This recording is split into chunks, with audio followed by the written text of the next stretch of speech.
Assalamualaikum warahmatullahi wabarakatuh. Selamat pagi anak-anak kelas 7A dan 7B. Salam Indonesia sehat. Anak-anak yang saya cintai, untuk pertemuan hari ini kita akan melanjutkan pada bab 2. Oleh karena itu, silakan anak-anak bisa menyimak apa yang akan Pak Guru sampaikan. Bab 2 ini adalah tentang norma dan keadilan. Oleh karena itu, marilah kita berdoa sebagai insan yang beriman dan bertakwa kepada Tuhan Maha Esa. Mohon agar apa yang akan kita lakukan berjalan dengan baik dan lancar. Berdoa mulai. Selesai. Anak-anak yang saya cintai, hari ini kita akan membahas bab 2. Bab 2 ini yang akan kita bahas adalah tentang norma dan keadilan. Kita akan membahas tentang pengertian norma, kemudian macam-macam norma. Apa sih norma? Nah, norma ada yang mengatakan dalam bahasa Inggrisnya itu norm. Atau lihat dari asal katanya itu dari bahasa Inggris norm, bahasa Yunani nomoi dan atau nomos. Dalam bahasa Arab artinya qaidah, artinya hukum. Sehingga norma bisa dikatakan sebagai kaidah hidup yang mempengaruhi atau membentuk tingkah laku manusia dalam hidup bermasyarakat. Norma, kaidah hidup, aturan hidup yang mempengaruhi membentuk tingkah laku manusia dalam hidup bermasyarakat. Seorang ahli filsafat dari Yunani kuno yang bernama Aristoteles menyampaikan bahwa manusia adalah zoon politikon. Artinya manusia itu selalu hidup berkelompok dalam masyarakat. Nah, sehingga manusia itu merupakan bagian dari manusia yang hidup bersama-sama. Artinya manusia tidak akan mungkin dapat bertahan lama kalau hidup sendiri. Dia akan membutuhkan orang lain dalam memenuhi apa yang menjadi kebutuhan hidupnya. Pada dasarnya manusia memiliki dua peran dalam kehidupan bermasyarakat. Sehingga peran inilah yang mungkin akan kalian lakukan dalam hidup bermasyarakat, yaitu sebagai makhluk individu. Sebagai makhluk individu, manusia memiliki keinginan untuk memenuhi kebutuhan dirinya, makan, minum, tidur, sebagainya. Sebagai makhluk sosial, dia membutuhkan orang lain untuk memenuhi kebutuhan hidupnya juga. Contoh, semuanya kebutuhan untuk berkomunikasi, kebutuhan mungkin untuk memenuhi kebutuhan yang lain, semuanya untuk makan, minum, dan seterusnya. Ahli lain yang bernama Cicero itu menegaskan bahwa seluruh kelompok masyarakat pasti memiliki aturan. Bahkan ketika hanya ada dua orang itu berkumpul, pasti akan ada aturan atau norma yang mengatur kedua orang tersebut dalam berinteraksi. Cicero, seorang ahli hukum bangsa Romawi, mengatakan bahwa istilahnya itu bahasa Romawinya adalah ubi societas ibi ius, artinya di mana ada masyarakat di situ ada hukum. Di mana ada dua orang atau lebih, maka hukum adalah sesuatu yang wajib ada untuk mengatur hubungan antara dua orang atau lebih tersebut. Kenapa? Supaya tidak terjadi kekacauan, supaya tidak ada istilahnya keributan dan sebagainya. Oleh karena itu, tidak ada seorang pun di dunia ini yang tidak memerlukan hukum dalam kehidupannya. Siapapun, apakah dia tua, muda, anak-anak, remaja, dewasa, laki-laki, perempuan, semuanya membutuhkan hukum.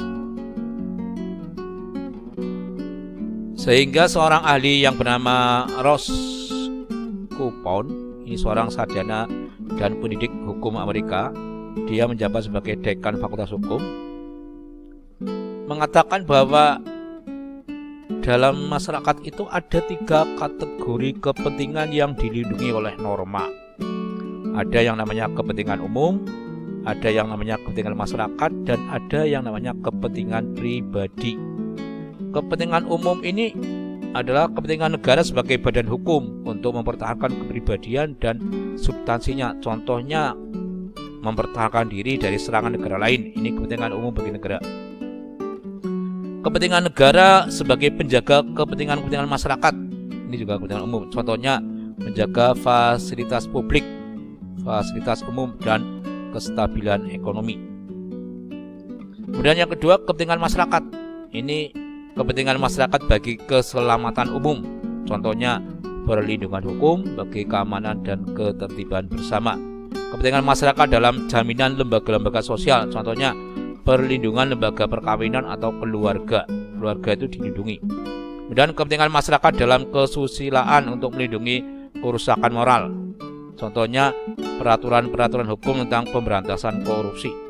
Kemudian kepentingan masyarakat dalam pemeliharaan sumber-sumber sosial. Kemudian kepentingan masyarakat dalam kemajuan umum untuk berkembangnya manusia ke arah lebih tinggi dan sempurna. Itu kepentingan masyarakat. Kepentingan masyarakat yang lain adalah kepentingan masyarakat dalam kehidupan manusia secara individual, misalnya perlindungan kebebasan berbicara. Selanjutnya yang ketiga adalah kepentingan pribadi. Kepentingan pribadi itu contohnya perlindungan terhadap fisik, kehendak berpendapat, keyakinan beragama, hak milik. Kepentingan dalam rumah tangga, contohnya perlindungan bagi lembaga perkawinan. Kepentingan substansi, contohnya perlindungan harta benda. Ini kepentingan menurut Roskopon tadi ada 3. Selanjutnya kita akan lihat macam-macam norma. Ya, saya yakin kalian sudah tahu bahwa norma itu ada 4 macam. Norma kesusilaan, norma kesopanan, norma agama, dan norma hukum. Nah, kita akan lihat satu persatu dari 4 macam norma itu. Norma yang pertama, norma kesusilaan adalah peraturan hidup yang bersumber dari suara hati nurani manusia.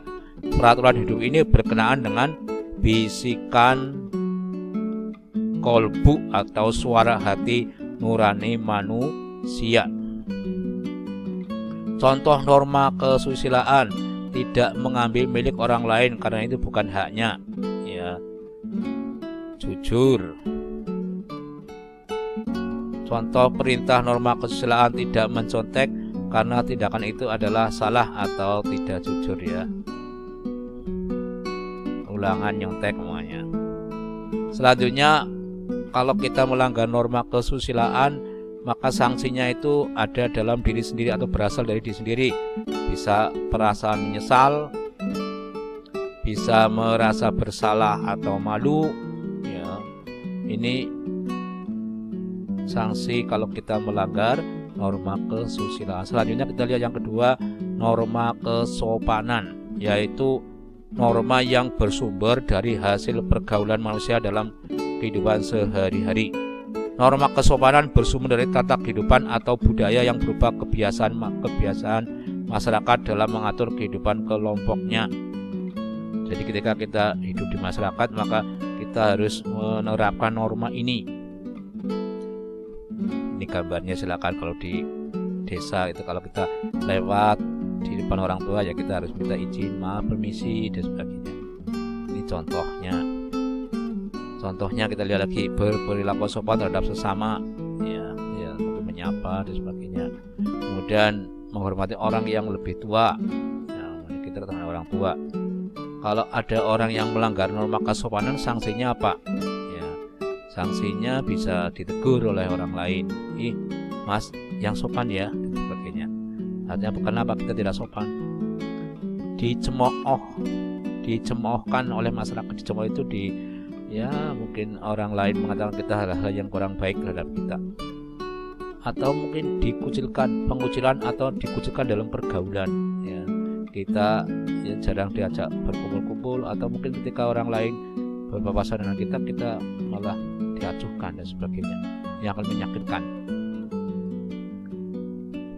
Selanjutnya kita akan lanjutkan dengan norma agama.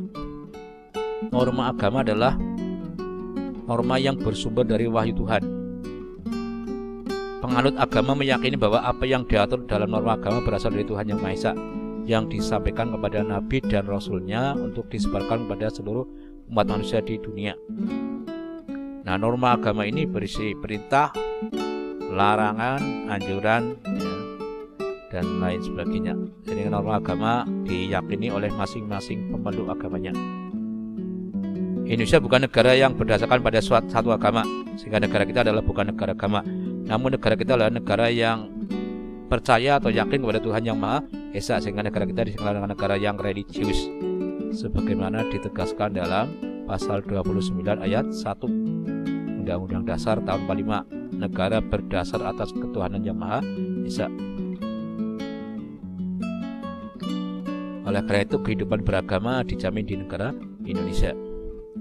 Pelaksanaan norma agama dalam masyarakat Indonesia bergantung pada agama yang dianutnya. Agama Islam, agama Kristen, dan kita ada 6 agama yang diakui oleh pemerintah. Silakan disimak di gambar itu ya, ini contoh saja. Kitab sucinya pun berbeda-beda ya, setiap agama punya kitab suci sendiri-sendiri. Agama Islam kitab sucinya adalah Al-Quran, sehingga orang Islam ya harus mengetahui Al-Quran isinya apa. Dan setelah itu adalah hadis. Kristen dan Katolik kitab sucinya adalah Injil. Hindu Veda, Buddha Tripitaka, Konghucu Sisu Wujing. Contoh perintah dalam norma agama, kita menjalankan ibadah sesuai dengan keyakinan masing-masing, menjalankan aktivitas kehidupan bersama masyarakat sesuai dengan tuntunan kitab suci, menyantuni fakir miskin. Sanksinya apa kalau kita melanggar norma agama? Sanksinya ya, kalau itu yang pertama dosa. Jika kita melanggar perintah agama akan mendapat balasan di akhir nanti atau di hari akhirat, di akhir hayat. Namun apabila perintah agama dilanggar, kita akan mendapat pahala. Selanjutnya yang terakhir adalah norma hukum. Norma hukum adalah norma yang bersumber atau dibuat oleh badan-badan resmi negara, bersifat memaksa, di mana perintah dan larangannya harus ditaati serta memiliki sanksi yang tegas. Itu norma hukum. Oleh karena itu dalam kehidupan sehari-hari, aparat penegak hukum itu ada polisi, jaksa, dan hakim. Si hakim ya, polisi, jaksa, dan hakim ini dapat memaksa seseorang untuk menaati hukum dan memberikan sanksi bagi pelanggar hukum. Kepolisian, kejaksaan, dan kehakiman. Kemudian pada hakikatnya suatu norma hukum dibuat untuk menciptakan ketertiban dalam kedamaian dalam pergaulan bermasyarakat. Untuk itulah setiap norma hukum memiliki 2 sifat, yaitu bersifat perintah, memerintah orang untuk melakukan sesuatu dan tidak dilakukan maka dianggap melanggar hukum. Kemudian contohnya kalau kita naik kendaraan bermotor ya wajib memiliki SIM, memakai helm, dan seterusnya. Sanksinya bisa dipenjara 4 bulan kurungan atau denda 1 juta rupiah. Norma hukum juga bersifat larangan, yaitu melarang orang berbuat sesuatu, dan jika orang tersebut melakukan perbuatan yang dilarang maka dianggap melanggar hukum. Misalnya larangan bagi pengemudi kendaraan bermotor melebihi kecepatan yang diperbolehkan. Jadi kalau kita ngebut berarti melanggar hukum. Sanksinya ya bisa kena pasal 115 tentang lalu lintas dan angkutan jalan. Itulah materi yang bisa disampaikan pada hari ini. Nanti setelahnya kita ambil tarik kesimpulannya. Anak-anak yang saya cintai, kita sampai pada kesimpulan. Yang pertama, norma adalah kaidah hidup yang mempengaruhi atau membentuk tingkah laku manusia dalam hidup bermasyarakat. Aristoteles mengatakan bahwa manusia adalah zoon politikon, artinya manusia selalu hidup berkelompok dalam. Kita ulang lagi. Jadi norma dalam kehidupan bersama itu penting sekali.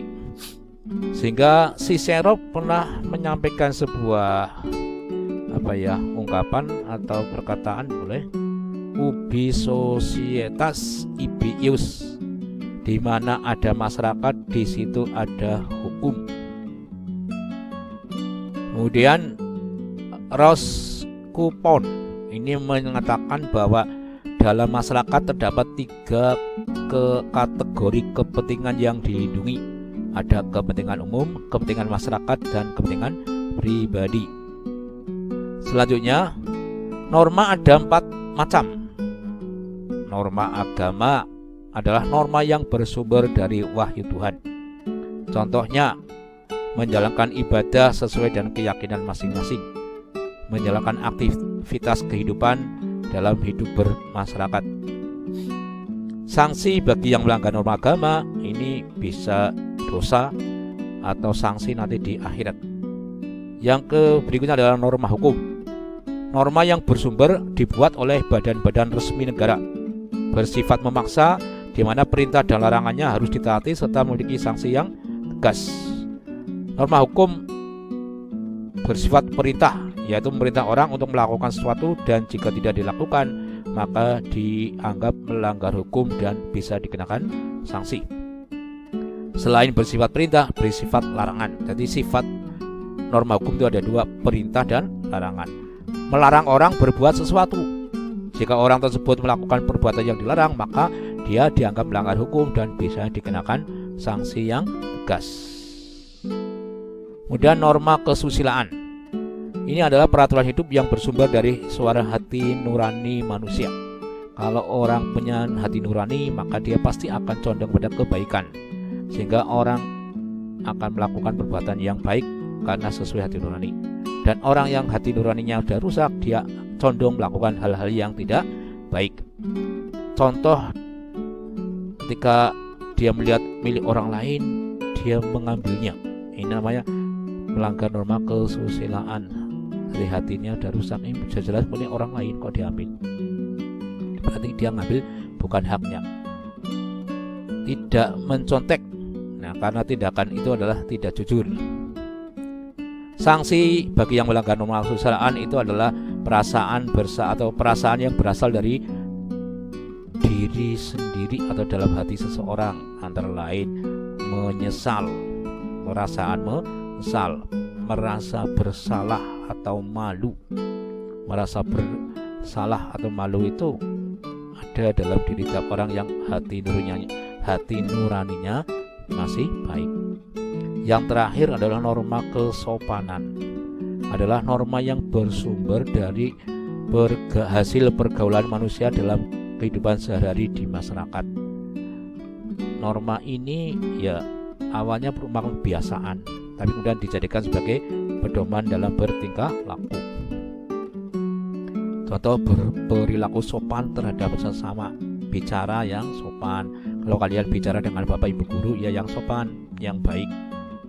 Kalau kamu orang Jawa, ya pakai bahasa Jawa sing halus. Ya, kalau tidak bisa pakai bahasa Jawa yang halus, gunakan bahasa Indonesia. Kalau Pak Guru bilang pakai bahasa Jawa yang tidak halus, kamu harus jawab pakai yang halus. Jangan malah sama-sama tidak halus malah ikut tidak halus. Ngokok, mau Pak Guru ngokok, kamu ikut ngokok. Menghormati orang yang lebih tua. Ketika kita akan lewat orang lain, kita minta izin dulu. Ini juga termasuk contoh norma kesopanan. Orang yang melanggar norma kesopanan itu sanksinya ditegur, mendapat teguran dari orang lain. Mas, sing sopan. Nah, itu kadang-kadang kalau kamu dikatakan gitu, Mas, yang sopan dong. Nah, ini berarti kamu ditegur.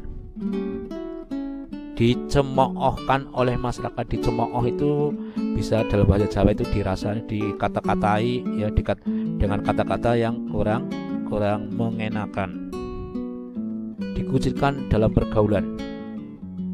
Umpamanya kamu ketika ada kerja bakti kamu nggak disapa dan sebagainya, itu dikucilkan. Itulah kesimpulan yang bisa Pak Guru tarik. Sekali lagi anak-anak, pelajari baik-baik ya. Nah, untuk mengetahui apakah kalian sudah menyimak penjelasan Pak Guru di atas, Silakan sebagai latihan dan sekaligus tugas pada pertemuan pertama ini, maka silakan kalian kerjakan tugas uji kompetensi yang ada di buku interaktif PPKN yang dari PR itu, yang agak tebal ya. Nah, kamu kerjakan uji kompetensi yang ada di halaman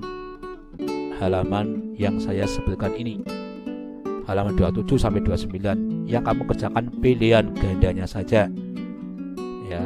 Ini kalian kerjakan dulu di buku.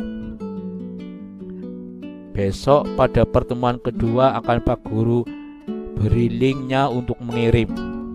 Jadi sekarang pada pertemuan yang pertama atau pertemuan hari ini, kalian kerjakan dulu di bukumu, disilang mana jawaban yang benar. Nanti pengirimannya minggu depan. Itulah anak-anak yang bisa Pak Guru sampaikan. Jangan lupa jaga kesehatan, taati protokol kesehatan, istirahat yang cukup.